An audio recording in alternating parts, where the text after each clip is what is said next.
You know, in all the boom surrounding the film scene in 2023, both figuratively and literally, it's unfortunate that Creed 3 had to bite the bullet and take the back seat when it was truly an amazing film. But in hindsight, that's to be expected when you have an already polarizing sequel franchise released in February and have it star an actor that quickly reached its peak of infamy soon after. Yeah, good luck trying to compete with Barbenheimer this summer. Creed 3 shouldn't be so easily forgotten though, as this Michael B. Jordan directorial debut piece truly felt like the franchise was coming into its own. It was unfortunate to not have the Stallone feature, but it helped contribute to the film's goal of distancing itself from its predecessors, ultimately making this movie feel like it was the first Creed standalone story, and it ended up being pretty well done. Top to bottom, this film was solid to great in every aspect, exploring deeper into the unfortunate upbringing of Adonis and the dark past he so desperately tries to hide, especially since being in a new phase of his life in retirement. This movie was a stylistic spectacle, which was a particular interest of Jordan and his attempt to bring life to a franchise nearing 10 installments in its next release. Everything from the anime-inspired fight choreography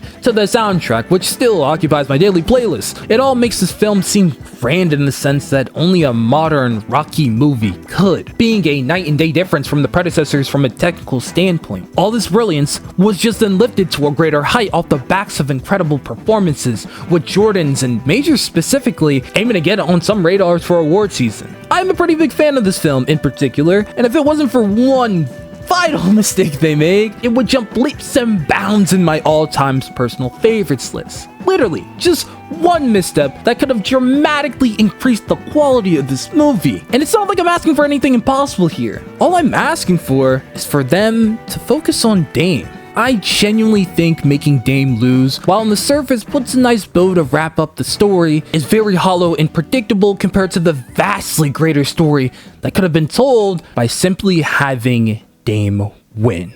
The best word to sum up the character of Damian Anderson is desperate. When you peek inside his mind, you see a man suffocating in layers of pain and trauma, starting long before he ever made his decision on that fateful day. His origins are characterized by a harsh environment where physical and psychological warfare were not just common, but his typical standard of living. It was detestable and forged within him a hardened exterior and a survivalistic mentality, honing his aggression to becoming his primary means of navigating the world around him. It made sense for him to eventually find himself inside a boxing ring, the proper outlet where he can channel his pain into action. And as a young man, Dame was quickly able to gain a notable reputation for his fighting style, a style that disregarded technique and was more about putting as much force behind every strike, as if every punch he threw was towards his own demons that consumed him. It was a temporary fix to a deep-rooted problem. However, as he was arrested and imprisoned on gun charges, it left Dame more vulnerable than he ever was before. His livelihood and mental state crumbling apart with the dreams of boxing stardom. The worst part is that the same hardened exterior that gave him so much power in the ring played a role in his inevitable downfall at such a young age. Because in this environment he has been accustomed to calling his home, violence had often become synonymous with survival. On a fundamental level, Dame is a very easy character to feel at least some semblance of sympathy towards, especially when this initial demise wasn't specifically out of anger, but out of protection for Adonis. Which is why I never really understood why this movie kept trying to frame the situation as just a bad influence from the past that Adonis should grow out from. People like Duke almost immediately labeled Dame as a bad influence. Mary Ann pretty much blocked any form of communication Adonis could have had with the man who literally saved his life, and it's just so odd that the narrative never really pushes against those beliefs. Even when Adonis confronts his mother about withholding Dame's letters from prison, she doesn't really show any remorse, and they actually frame the scene as Adonis being the erratic one in the wrong. It's like they wanted to have the travesty attached to the character to inspire his motivation, while simultaneously not trying to revel in the implications of the actual situation. You can't just say that Dame was erratic and off-putting out of pure jealousy,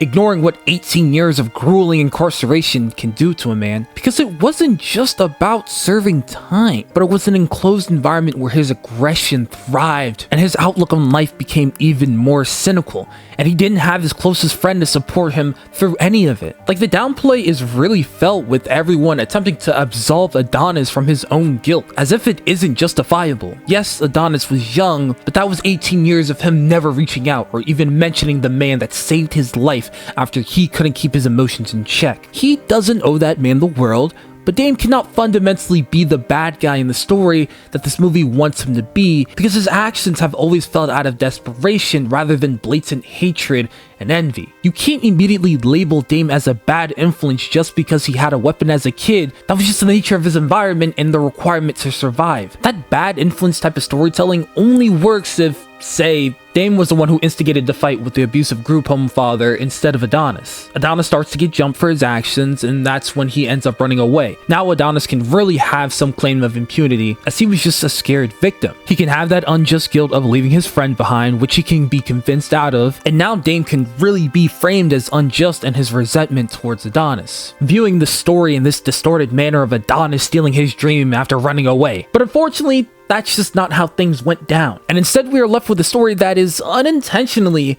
kind of tone deaf. It's a recurring theme throughout the story for Dame to be underutilized, sort of like he was too ambitious for simply one project alone. He isn't set up as much of a physical presence, as he pretty much shows up, cheats to beat up the champ, and then loses to Creed. I know the story wanted him to be more of a psychological threat to Creed, but it would have only been to the benefit of the movie to see Dame go through a couple of fights between Felix and Creed. You were talking about a man who has been dying to show the world that he deserves recognition and attention, and he only fought 2 fights? He could have for sure been spending that time building up his image as a villain to the boxing world, one that the hero, the protege of Rocky, has to rise out of retirement to take down for good. You already have those emotional stakes. Now you have the physical stakes, since you have Dame as an even greater threat, and those social stakes as there's an entire narrative surrounding the fight itself of the boxing hero versus the boxing villain. A fight that I deeply believe should have been won by Dame. I think having Creed win sort of undermines what he was truly fighting for in the first place. He was retired and living the good life, so it was never really about the title or winning for that matter, but getting through and reconciling with his old friend. A battle of unresolved emotions for both men, as a matter of fact. Dame saw the shadow of his past life, the one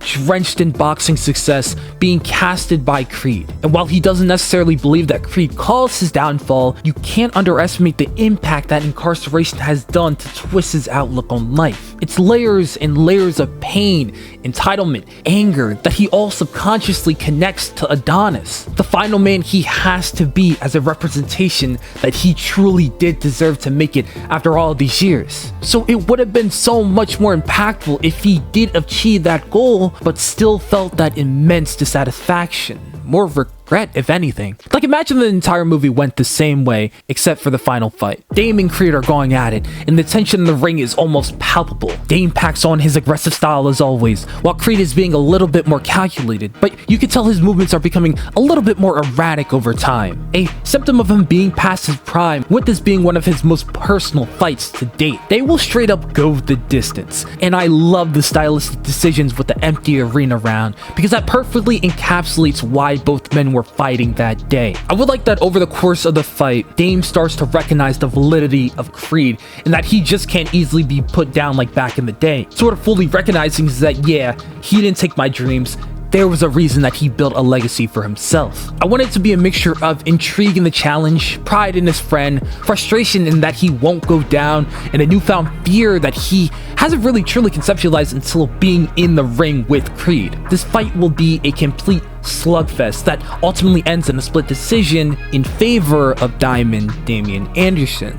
And this is where we completely shatter his worldview. Despite the technical loss, we had the crowd still yelling for their boxing hero, chanting the name Creed, as even though he lost, they got to see him come out of retirement and put on one more brilliant showing. Creed keeps his head held high, using his fists to make peace of a situation for himself as he embraces his family proudly. Dame, on the other hand, is sort of in a volatile state. Despite winning the battle, he has lost the war. He spent so much time being angry at the world that he never took the time to embrace it. The journey of it all, the connections and legacy he could have been forging for himself. He beats the man that represents the shadow of who he could have become, and he keeps the titles that he did everything in his power to achieve, but standing alone at what should have been his gotcha moment 18 years in the making, he feels a sense of emptiness. In a story that has a champion with no one to share his triumph with, it makes the audience ponder on the real cost of ambition, and if those sacrifices are really worth it. After the arena has been cleared out, you can have him have that moment of reconciliation as Creed approaches the champ, conflicted and lost, I can see the reconciliation between the two hitting that much harder. Keeping the line about them just being kids, expanding more about how cloudy Dame's anger makes him, which is something Creed is all too well familiar with. Have that slight handshake in the end. Creed boxes in the ring with his family, while Dame just sort of stares at his titles with a lost look on his face. Like I said, the character of Dame just felt a little bit too ambitious for the amount of focus they ultimately gave him. Really, removing nostalgia aside, he had the potential to be one of the best in the franchise, but was really hindered by the narrative's treatment of him in a situation. It's just one of those bittersweet things attached to an otherwise amazing movie.